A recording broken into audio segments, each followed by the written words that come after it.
Hello students, how are you? Welcome to online English classes of New St. Stephen Public School, Unit 3, Awalkheda, Agra by Dinesh Kumar Srivastav. Students, today in this video, I will explain you the second lecture of the chapter Journey to the End of the Earth from the book Vistas. And I have already told you students that the chapter is written by Tisani Doshi. It is a very interesting experience of the Antarctica. तो students, अभी तक मैंने इस chapter में आपको Antarctica के बारे में बताया था. आगे भी हम अंटार्कटिका के बारे में ही पढ़ेंगे. तो नेक्स्ट टॉपिक है हमारा ह्यूमन इम्पैक्ट. मतलब ह्यूमन का क्या इम्पैक्ट रहा, तो उसके बारे में पढ़ते हैं. Human civilisations have been around for a paltry 12,000 years. जो ह्यूमन सिविलाइजेशंस हैं यानी मानव सभ्यताएं जो इस पृथ्वी पर शुरू हुई हैं, उनको शुरू हुए मात्र मुश्किल से ही 12,000 वर्ष हुए हैं.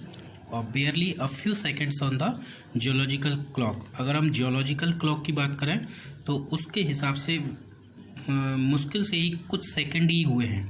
यानी हमें ये 12,000 साल लगते हैं, लेकिन अगर हम जो जियोलॉजिकल क्लॉक होती है, भूवैज्ञानिक जो घड़ी होती है, उसके अनुसार अगर हम देखें तो वो मात्र कुछ ही सेकंड ह्यूमन सिविलाइजेशंस को हुए हैं. In that short amount of time, और इतने छोटे से अमाउंट में, छोटे से समय में, कम समय में, we have manage to create quite a ruckus. हमने मानो, रकस का मतलब होता है उथल पथल. तो इतने कम समय में हमने क्या किया है, पूरी पृथ्वी पर उथल पुथल मचा दिए, झकझोर दिया है. एचिंग अवर डोमिनेंस ओवर नेचर, और हमने इस प्रकृति के ऊपर अपने डोमिनेंस को, अपने प्रभाव को निर्धारित कर दिया है. विद आवर विलेजेस, अपने गांव बनाकर, टाउन्स, सिटीज़, मेगा सिटीज़, यानी हमने इसमें गांव बना दिए हैं, नगर बना दिए हैं, शहर बना दिए हैं, बड़े बड़े विशाल शहर बना दिए हैं, मेगा सिटी. इनको बनाकर हमने प्रकृति के ऊपर अपना डोमिनेंस स्थापित कर दिया है. The rapid increase of human population, यानी मानव की जनसंख्या का जो रैपिड इंक्रीज होता जा रहा है, यानी तेज गति से जो वृद्धि होती जा रही है, has left us battling with other species for limited resource. यानी जो हमारी पृथ्वी पर जो लिमिटेड रिसोर्सेज हैं, उनके लिए दूसरी जो स्पीसीज हैं उनके साथ युद्ध करते हुए हमारी इस बढ़ती हुई पॉपुलेशन ने हमें छोड़ दिया है. कहने का मतलब है हम लिमिटेड रिसोर्सेज के लिए दूसरी प्रजातियों के साथ में हम युद्ध कर रहे हैं. And the unmitigated burning of fossil fuels has now created a blanket of carbon dioxide around the world. और अनमिटिगेटेड का मतलब कभी कम ना होने वाली, है ना, जो कभी कम ना होने वाली जो बर्निंग ऑफ फॉसिल फ्यूल्स है. यानी हम फॉसिल फ्यूल को इतना ज़्यादा बर्न करते हैं, इतना उपयोग में लाते हैं, जिससे क्या होता है कि जिसकी वजह से एक ब्लैंकेट ऑफ कार्बन डाइऑक्साइड, यानी संसार के चारों तरफ CO2 का, कार्बन डाइऑक्साइड का एक ब्लैंकेट मानो क्रिएट हो गया है. यानी एक कवर, कार्बन डाइऑक्साइड ने ही हमारे वर्ल्ड को पूरा कवर कर लिया है. Which is slowly but surely increasing the average global temperature, जो कि धीरे धीरे लेकिन श्योरली, निश्चित रूप से जो हमारा एवरेज ग्लोबल टेम्परेचर है, यानी औसतन जो वैश्विक तापमान है, उसको बढ़ा रहा है. ये कार्बन डाइऑक्साइड का जो कवर चारों तरफ बन गया है, उसकी वजह से हमारे वर्ल्ड का जो ग्लोबल टेम्परेचर है वो लगातार बढ़ता चला जा रहा है. Climate change is one of the most hotly contested environmental debates of our time. यानी क्लाइमेट चेंज यानी जलवायु परिवर्तन. जलवायु परिवर्तन हमारे समय का या हमारे समय की एक सबसे ज़्यादा हॉटली कंटेस्टेड, हॉटली का मतलब होता है ज्वलंत, बिल्कुल आज के विषयों से संबंधित, कंटेस्टेड यानी जिस पे कंटेस्ट किया जा सके, प्रतियोगिता किया जा सके, ऐसी एनवायरमेंटल डिबेट्स बन गई है. यानी आज के समय की सबसे ज़्यादा बहस की जाने वाला जो टॉपिक है वो क्या है, हमारा climate change. Will the West Antarctic ice sheet melt entirely? क्या हमारी जो वेस्ट एंटार्क्टिक आइस शीट है यानी अंटार्कटिका की जो पूरी बर्फ़ की जो चादर है, क्या वो पूरी तरह से मेल्ट हो जाएगी? Will the Gulf Stream ocean current be disrupted? क्या जो गल्फ स्ट्रीम की जो ओशन करंट है, महासागरीय जो धारा है, वो डिसरप्टेड हो जाएगी यानी टूट जाएगी, समाप्त हो जाएगी? Will it be the end of the world has we know it? और क्या वो संसार जिसे आज हम जानते हैं, क्या उस संसार का अंत हो जाएगा? मे बी नॉट, ये हो भी सकता है और नहीं भी हो सकता है। आइदर वे, दोनों में से कुछ भी हो जाए, Antarctica is a crucial element in this debate. दोनों में से कुछ भी हो, लेकिन जो अंटार्कटिका है वो इस डिबेट का एक सबसे ज़्यादा निर्णायक एलिमेंट है। not just because it is the only place in the world which has never sustained a human population, केवल इस कारण से नहीं, यानी ये सबसे ज़्यादा महत्वपूर्ण एलिमेंट डिबेट का या निर्णायक एलिमेंट डिबेट का इसलिए नहीं है कि केवल इसीलिए नहीं है कि ये एकमात्र संसार का ऐसा स्थान है which has never sustained a human population, जहाँ पर कभी भी जो ह्यूमन पॉपुलेशन है, मानव जनसंख्या, वो कभी जीवित नहीं रही, यानी उसका अस्तित्व नहीं रहा। And therefore remains relatively pristine in this respect, और इसी वजह से इस संदर्भ में ये हमेशा से कैसी रही है?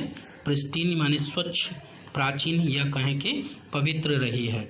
बट मोर इम्पोर्टेंटली, लेकिन इससे भी महत्वपूर्ण ये जरूरी है, बिकॉज यानी इसका क्रूशियल एलिमेंट होना इस वजह से है क्योंकि it holds in its ice course 500,000 year old carbon records, क्योंकि इसके जो आइस कोर्स हैं यानी जो बर्फ़ का जो सेंट्रल पार्ट है उसमें 500,000 ईयर, लगभग 500,000 ईयर पुराने carbon records trapped in its layer of ice, बर्फ़ की जो परतें हैं उनके अंदर ट्रैप हैं, यानी फंसे हुए, यानी उनके अंदर छिपे हुए हैं। तो वो जो रिकॉर्ड हैं उनको हम ज्ञात कर सकते हैं। If you want to study the and examine the earth past, present and future, अगर हम अपनी इस पृथ्वी के पास्ट, प्रेजेंट और फ्यूचर तीनों को ही स्टडी करना चाहते हैं या एग्जामाइन करना चाहते हैं, Antarctica is the place to go. तो अंटार्कटिका ही वो स्थान है जहाँ पर हमको जाना चाहिए। मतलब कहने का है कि अंटार्कटिका की अगर हम स्टडी करते हैं तो उसी की स्टडी से हमको जो अर्थ का पास्ट है, प्रेजेंट है और फ्यूचर है, उसके बारे में हमें बहुत सारी जानकारियाँ प्राप्त होंगी। Students on ice, the programme I was working with on the Shokalskiy, यानी मैं जिस प्रोग्राम पे निकला हूँ, सोकोल्स्की जो रशियन शिप है, उस Russian ship, research ship we can say, जो रशियन रिसर्च शिप है सोकोल्स्की, उस पर मैं जिस प्रोग्राम के लिए निकला हूँ उस प्रोग्राम का नाम क्या है? स्टूडेंट्स ऑन आइस, यानी बर्फ पर छात्र। तो ये जो प्रोग्राम है aims to do exactly this, इसका उद्देश्य वास्तव में यही करना है, यानी जो अभी हमने पढ़ा अंटार्कटिका की study. By taking high school students to the ends of the world, जो हाई स्कूल के जो स्टूडेंट्स हैं उनको एंड्स ऑफ द वर्ल्ड माने संसार के अंतिम छोर पर ले जा करके, and providing them with inspiring educational opportunities, और उनको जो इंस्पायरिंग माने प्रेरणा देने वाली जो एजुकेशनल अपॉर्चुनिटी है, यानी जो शैक्षिक अवसर हैं वो प्रदान करना, प्रोवाइडिंग माने प्रदान करना, ये हम कर रहे हैं उनको वहाँ पर ले जा करके, विच विल हेल्प देम, जो उनकी मदद करेगा, foster a new understanding and respect for our planet, और जिससे क्या होगा, उनको मदद मिलेगी किस बारे में, कि वो हमारी इस प्लैनेट यानी कि अर्थ के बारे में एक नई अंडरस्टैंडिंग, एक नई समझदारी और एक रेस्पेक्ट माने सम्मान फॉस्टर करेंगे, यानी कि इनकरेज करेंगे, अपने अंदर जागृत करेंगे जब वो यहाँ पर आकर इसकी स्टडी करेंगे। It has been in operation for 6 years now, और अब इस ऑपरेशन को यानी कि इस प्रोग्राम को शुरू हुए 6 ईयर्स हो चुके हैं, यानी 6 ईयर से ये ऑपरेशन कर रहा है रेगुलर, यानी कि अपने काम कर रहा है। हेडेड बाय कैनेडियन जॉफ ग्रीन, और किसके द्वारा हेड किया जा रहा है, यानी कौन इसके हेड हैं, एक कनाडा के व्यक्ति हैं जिनका नाम है जॉफ ग्रीन, वो इसके हेड हैं। हु गॉट टायर्ड, जो कि काफ़ी टायर्ड हो चुके हैं, ऊब चुके हैं, कार्टिंग सेलिब्रिटीज़, कार्टिंग का मतलब ले जाते हुए, किसको ले जाते हुए, सेलिब्रिटीज़ को, and retired rich curiosity seekers, और जो रिटायर हुए, जो रिच रिटायर, जो सेवानिवृत्त हो चुके हैं, अपनी जो जॉब है उससे रिटायर हो चुके हैं और रिच हैं काफ़ी, और क्यूरियोसिटी सीकर हैं, यानी उनके अंदर जिज्ञासा है चीज़ों को देखने की। Who could only give back in a limited way, जो कि अर्थ को बदले में मतलब यहाँ पर भले ही वो स्टडी करें लेकिन वो उसके बदले अर्थ को एक लिमिटेड वे में ही कुछ दे पाएंगे, क्योंकि वो ओल्ड हो चुके हैं और after some time they will die, तो वो ज़्यादा मदद नहीं कर पाएंगे। तो ऐसे लोगों को बार बार अंटार्कटिका पर या ऐसी जगहों पर ले जाते हुए जो जॉफ ग्रीन है वो काफ़ी थक गए थे। With students on ice he offers the future generation of policy maker a life-changing experience at an age when they are ready to absorb। और इस प्रोग्राम के साथ, यानी कौन सा प्रोग्राम, स्टूडेंट्स ऑन आइस, इस प्रोग्राम्स के साथ ही ऑफर्स, वो ऑफर करते हैं the future generation of policy maker, यानी जो पॉलिसी मेकर्स की जो फ्यूचर जनरेशन है, यानी आने वाली जो पीढ़ी है, यानी जो भविष्य की जो पीढ़ी है, जो भविष्य में पॉलिसी मेकर का काम करेगी, यानी आज जो बच्चे हाई स्कूल में पढ़ रहे हैं आगे चलकर वही राजनेता बनेंगे, पॉलिटिशियन बनेंगे या बड़े साइंटिस्ट बनेंगे, तो उनके पास एक लंबा समय है इस अर्थ को कुछ वापस देने का।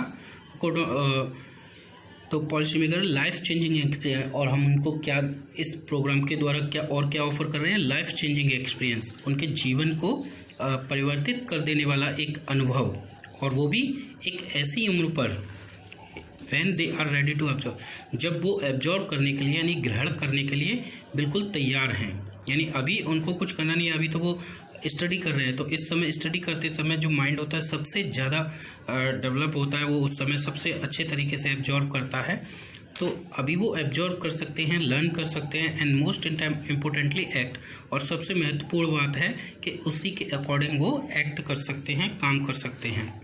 तो आने वाले समय में वो एक अच्छा फीडबैक या एक अच्छा रेस्पेक्ट हमारी अर्थ को वापस दे पाएंगे। तो इसलिए वो हाई स्कूल स्टूडेंट्स को वहाँ पर ले जा रहे हैं। The reason the programme has been so successful, और कारण कि ये जो प्रोग्राम है स्टूडेंट्स ऑन आइस वो इतना सक्सेसफुल हुआ है, उसका एक कारण ये है कि because it is impossible to go anywhere near the South Pole.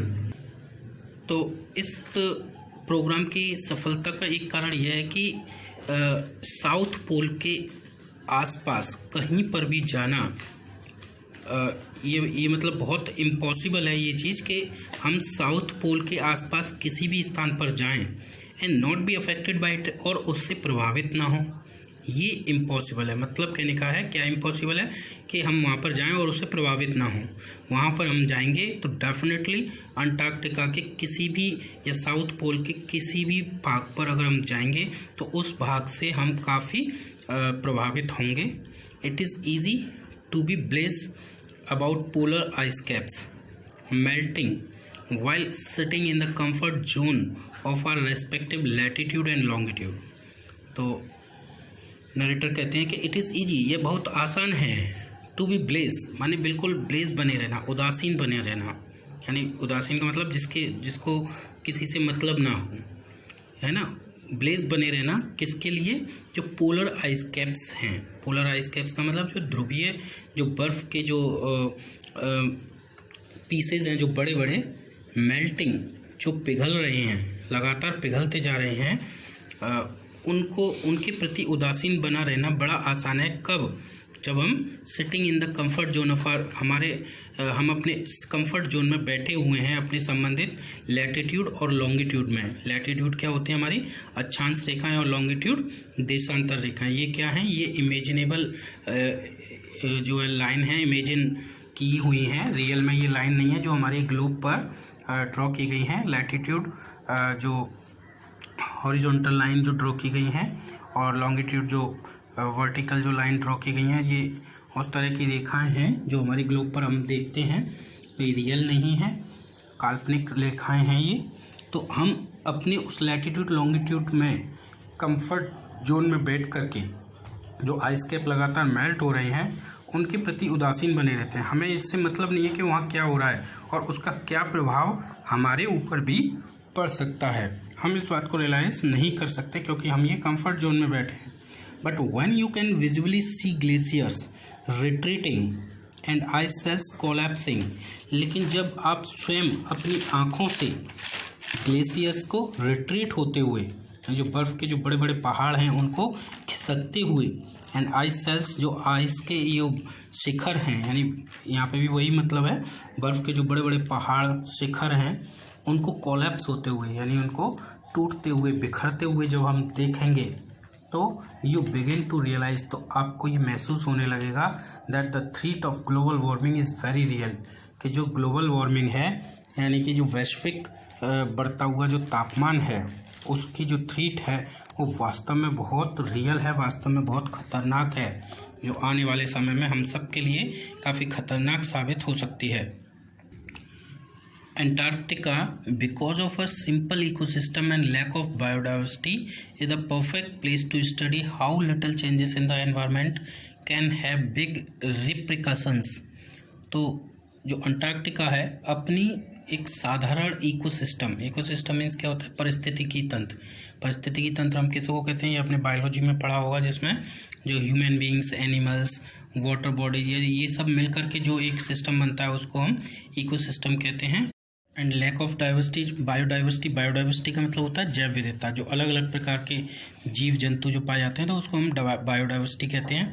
तो जो अंटार्कटिका है अपनी सिंपल इकोसिस्टम और बायोडाइवर्सिटी की लैक के कारण, क्योंकि यहाँ पर बायोडाइवर्सिटी नहीं पाई जाती, जीव जंतु नहीं मिलते, इज द परफेक्ट प्लेस, वो सबसे बढ़िया स्थान है स्टडी करने के लिए कि हाउ लिटिल, और किस बात की कि किस तरीके से जो छोटे छोटे परिवर्तन हैं एनवायरनमेंट में, जो हमारे वातावरण में होने वाले जो छोटे छोटे परिवर्तन हैं वो कैसे बड़ी प्रतिक्रिया, रिप्रिकॉशंस का मतलब प्रतिक्रिया, रिएक्शंस, वो कैसे बड़ी प्रतिक्रिया में बदल जाते हैं, तब्दील हो जाते हैं।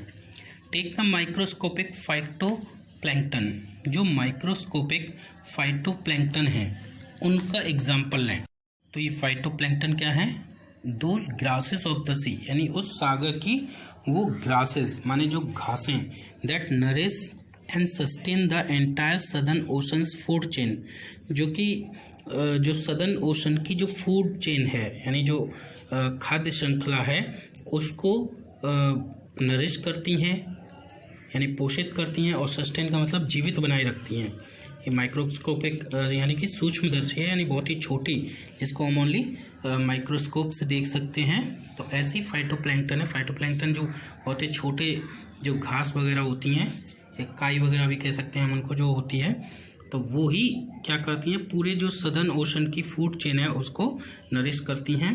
दिस सिंगल सेल्ड प्लांट्स, और ये सिंगल सेल्ड माने एक कोशिकीय है जिनमें सिर्फ एक सेल पाई जाती है।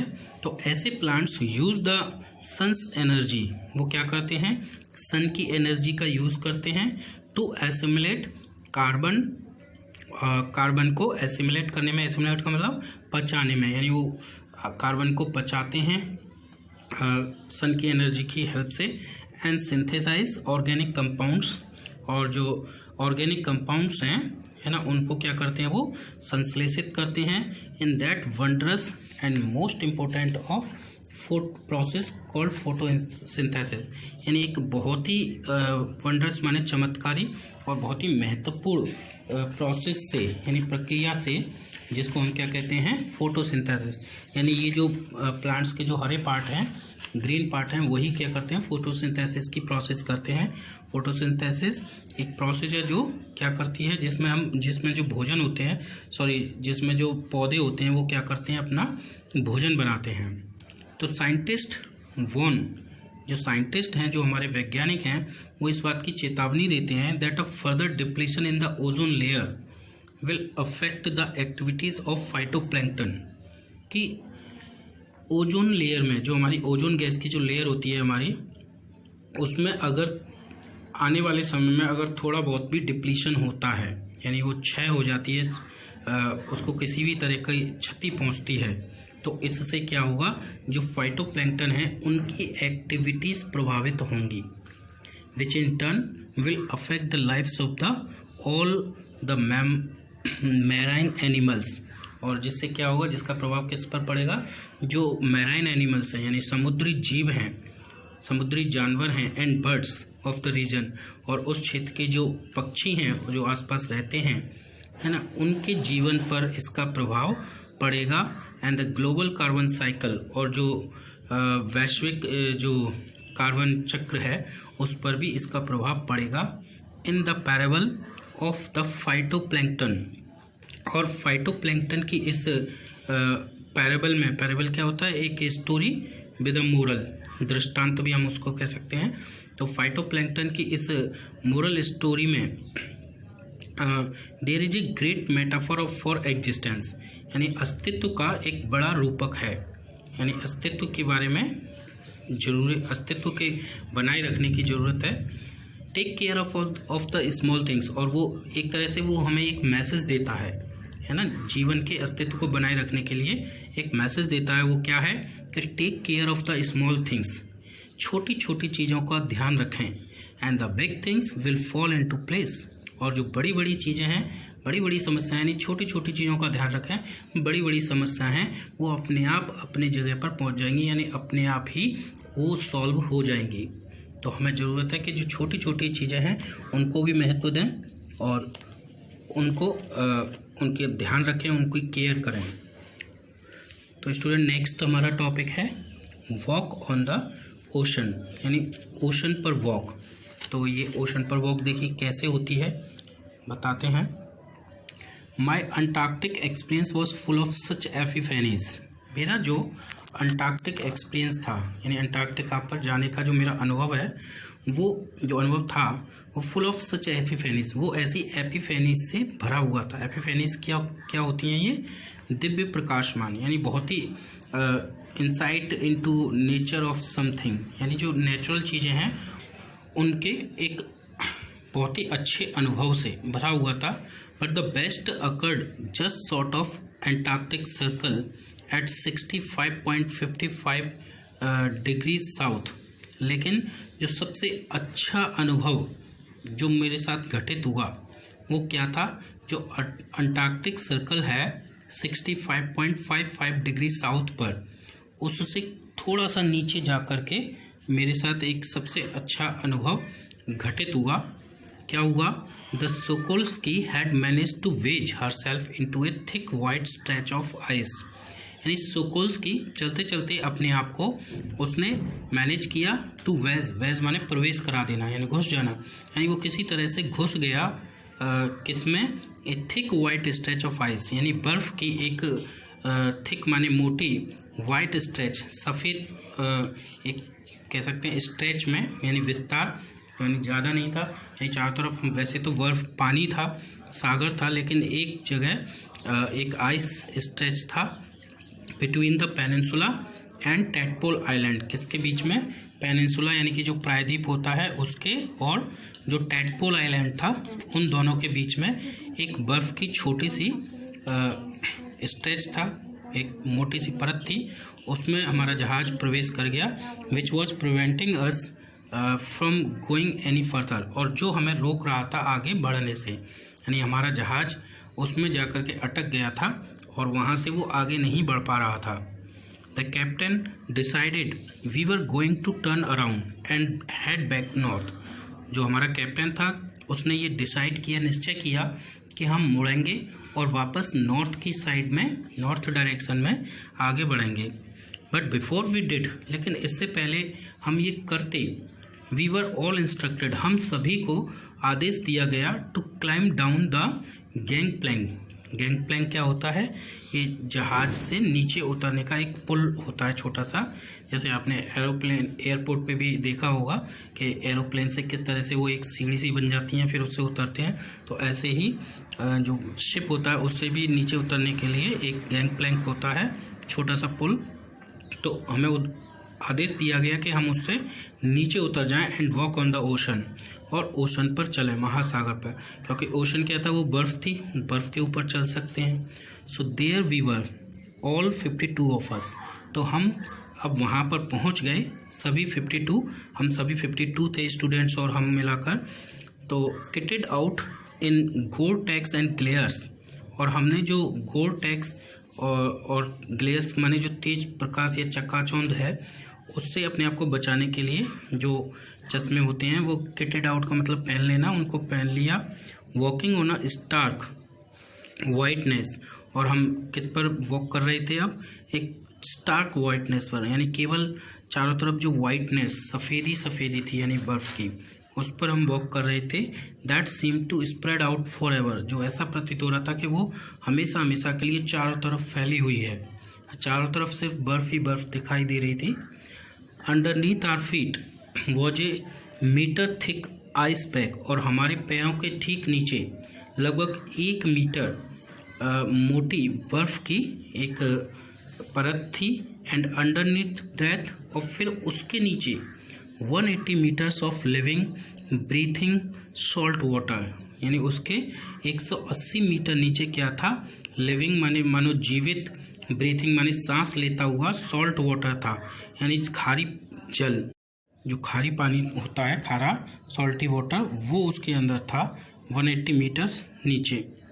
इन द पेरीफेरी, और जो बाहरी जो परिधि थी वहाँ पर क्रीवेटर सील्स वर स्ट्रेचिंग, जो क्रीवेटर सील्स थी, सील होता है एक एनिमल होता है, जलीय जानवर, वर स्ट्रेचिंग, वो अपने आप को स्ट्रेच कर रहे थे, यानी फैला रहे थे, यानी कि वो लेटे हुए थे। And sunning themselves on ice floes, जो बहते हुए जो आइस के जो बड़े बड़े जो टुकड़े थे, पीसेस थे, उन पर वो सनिंग माने धूप सेक रहे थे। Much like stray dogs will do under the shade of a banyan tree, ठीक उसी प्रकार जिस तरह से हमारे गलियों के जो आवारा कुत्ते होते हैं वो किसी बरगद के पेड़ के नीचे छाया में बैठकर करते हैं। It was nothing sort of revelation. तो रिविलेशन क्या होता है? रिविलेशन का मतलब एक तरह से डिस्क्लोजर ऑफ अ सीक्रेट, यानी किसी सीक्रेट को डिस्क्लोज कर देना, ओपन कर देना। तो ये क्या था? ये सिवाय एक रहस्योद्घाटन से कि और कुछ नहीं था, यानी एक रहस्योद्घाटन से कम नहीं था, एक रहस्य हमारे सामने क्लियर हो रहा था। एवरीथिंग डज इंडीड कनेक्ट, यानी सभी चीज़ें वास्तव में एक दूसरे से संबंधित हैं, कोई किसी से अलग नहीं है इस अर्थ पर, हर चीज़ एक दूसरे से संबंधित है। 9 टाइम जोन्स, लगभग 9 टाइम जोन्स, यानी कि समय मंडल, 6 चेक पॉइंट्स, लगभग 6 चौकियाँ, 3 बॉडीज ऑफ वाटर, और 3 वाटर बॉडीज़, जो बड़ी बड़ी वाटर बॉडीज़ जिनको हम जलपिंड भी कह सकते हैं हिंदी में।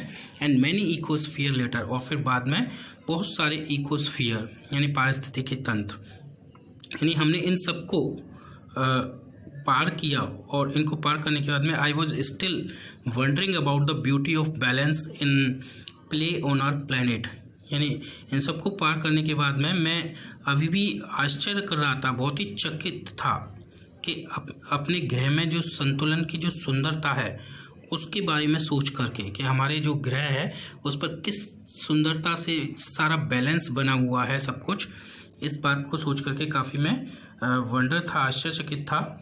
How would it be if Antarctica were to become the warm place that it once used to be, क्या होगा कि अगर जो अंटार्कटिका है वो एक गर्म स्थान बन जाए जैसा कि ये पहले हुआ करता था। अगर उसकी तरह से अगर ये गर्म, तो ये कब गर्म स्थान हुआ करता था? जब ये भारत और दूसरे जो क्षेत्र हैं उनसे जो जुड़ा हुआ था। अंटार्कटिका मैंने शुरू में बताया था कि ये भारत भी इसका एक हिस्सा था, ये भारत से जुड़ा हुआ था। धीरे धीरे ये खिसक कर साउथ पोल तक पहुंच गया। तो अगर ये पहले जैसा ही हो गया तो क्या होगा? उस समय ये गर्म था। Will be around to see it, क्या इसको देखने के लिए हम जीवित रहेंगे? और would we have gone the way of the dinosaurs, mammals and woolly rhinos, और क्या फिर, और या फिर हम जो जिस रास्ते से डायनासोर्स चले गए, मैमल्स यानी जो बड़े बड़े हाथी, और वूली राइनोस जो ऊनी गैंडे थे वो चले गए, वो समाप्त हो गए, उसी तरह से तब तक हम समाप्त हो जाएंगे। हुज टू से, कौन कह सकता है? But after spending 2 weeks with a bunch of teenager, लेकिन बंच ऑफ टीनेजर्स के साथ, यानी कि कुछ जो टीनेजर्स ग्रुप के जो बच्चे हैं उनके साथ कुछ समय बिताने के पश्चात, who still have the idealism to save the world, जिनके अंदर अभी भी संसार को बचाने का एक आदर्श उपस्थित है। ऑल आई कैन से, जो कुछ भी मैं कह सकता हूँ वो ये है, that a lot can happen in a million years, के 10 लाख वर्षों में बहुत कुछ हो सकता है। But what a difference a day makes, लेकिन एक दिन, यानी जो सिर्फ एक दिन है, वो क्या परिवर्तन ला सकता है, ये भी बहुत महत्वपूर्ण है। यानी एक दिन में भी बहुत अंतर आ सकता है। अगर हम ये कहते हैं कि 10 लाख वर्षों में कर सकते हैं, अगर हम एक दिन भी अगर कोशिश करते हैं तो एक दिन करने से भी बहुत कुछ परिवर्तित हो सकता है, बहुत कुछ अंतर आ सकता है। तो स्टूडेंट, आई थिंक कि ये चैप्टर आपको समझ में आ गया होगा। It was a very interesting chapter. So thank you students for watching the video.